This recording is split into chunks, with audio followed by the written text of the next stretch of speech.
Welcome back to Gloved Up Garage. Back to work on the 89, finishing up this strut tower and frame rail patch job. Again, as the title states, this is not the right way to do this. And if you see part one of this, you'll see why it's not the right way to do it. I'm going to finish this up by tying the strut tower to the rail down here. And I've got some 16 gauge sheet metal left over from the top cap of that frame rail, and I figured out a rough length on it to go basically across the strut tower here.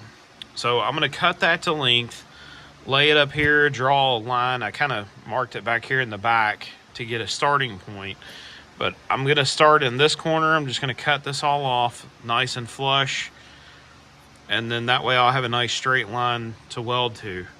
The idea is if I set it on this rail right here and lean it up to the tower, I'll be able to tack all the way across there, tack down here where it meets the rail, and then burn both seams into the car.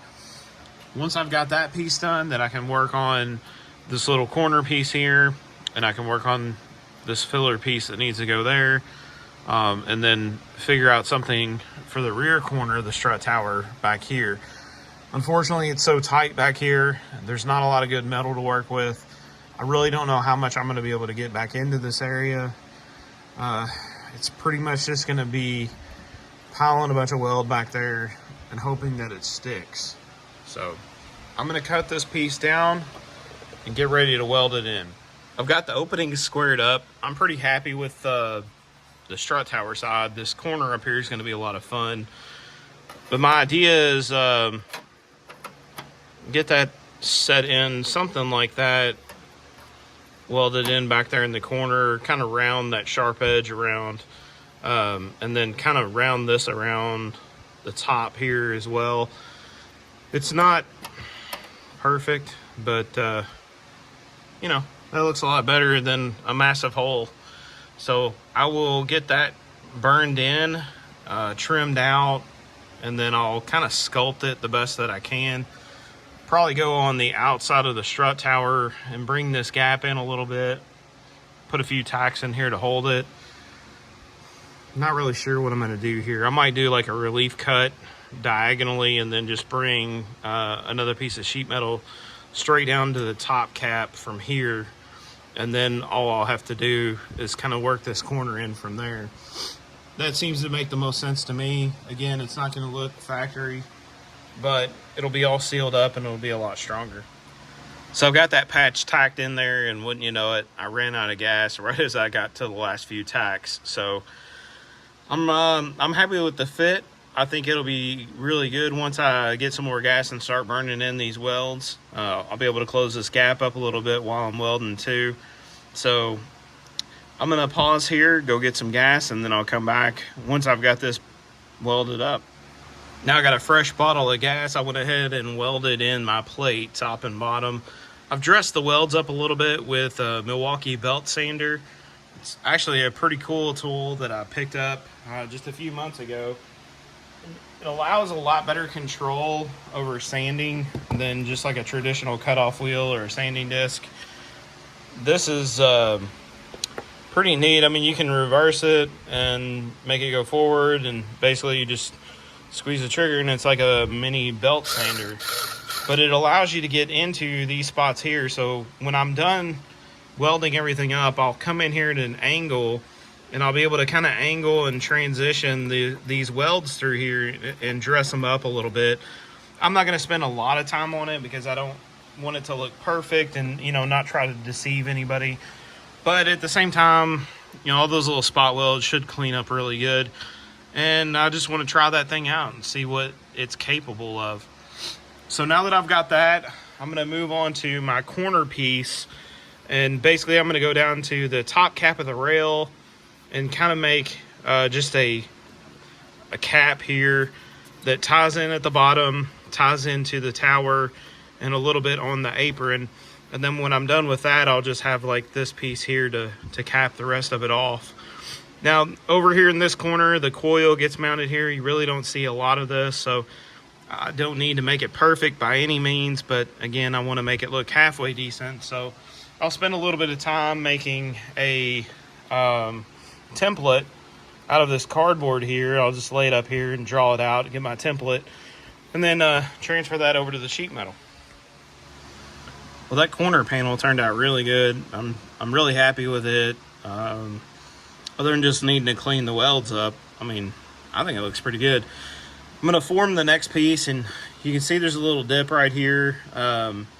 So I'm gonna have to kind of bring that out from the outside, kind of bring it in a little bit. It's actually a part that's formed like that for a reason, I guess, for strength on this apron. I'm not gonna worry about trying to keep it. I'm just gonna make a I don't know, trapezoid shape, I guess, to fill this hole. And I've got this all dressed out with that belt sander so that I can get down to the good metal that's still here.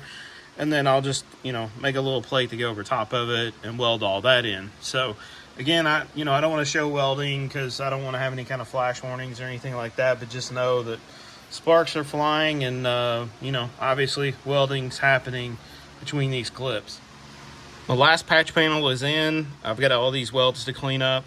I started cleaning up the corner here and where the patch meets the strut tower and all that. So I really like this belt sander. It makes cleaning up these welds so much easier than just like a die grinder with a flap wheel or a flap disc or something. Those would probably go just a little bit faster, but I mean, you can see how much room I've got to work with down here. There's nothing. So that belt sander can really get in here and do some work. I'll get all this cleaned up. I'm going to sand all this, and then I'm going to put some etch prime on the inside here and on the outside of the rail, just to kind of protect it the best that I can, and then I'll come in here and put some paint on it. So I hit that with some etch primer, and I hit it with some of this Rust-Oleum, or not Rust-Oleum, but Duplicolor rust barrier. I think that's going to look pretty good once it dries. It's a little shiny, but it'll be all right. After this dries and sets up, I need to figure out what I'm going to do with my proportioning valve, because the stud that comes off of the bracket that holds it is seized to the nut, and there's a piece of what was the strut tower in there, and I'm not going to be able to reuse it. I don't want to take that off and drill it all out and try to figure out a way to mount it.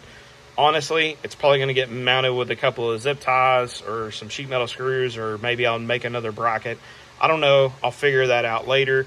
I'm going to take a measurement from the 93 Cobra clone from this sway bar bracket to the hole where that bracket on the clutch cable mounts, so that I can get it mounted back up. And then in the back here, there's a hard line that wraps around the back there and goes out to the strut tower. That's where that brake line is for that flex hose.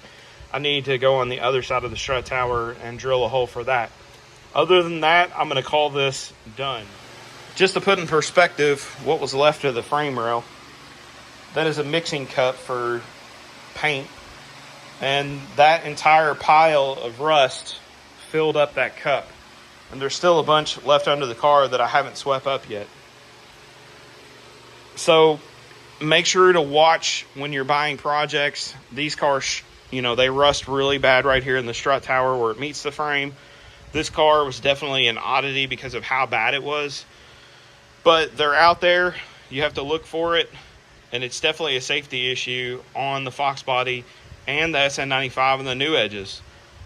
One of the videos you're going to see coming up, I just picked up another project, and it's got a little bit of rust down here where the K-member meets the strut tower and the rail, but nowhere near as bad as this one. And I'm going to use a different method to fix it when we get to that video. Just stay tuned. Make sure to subscribe, hit that icon so you'll be notified when I upload new videos. And definitely drop me a comment down below what you think. You know, did I do good? Could I have done better? Well, yeah, I mean, my welds look like crap, but you know, I want to hear what you guys think. If you like seeing these videos that I do, be sure to hit that like button. Let me know. I like the feedback. It definitely helps me understand what you guys want to see more of and less of. So with that being said, thanks for watching, and remember to stay gloved up.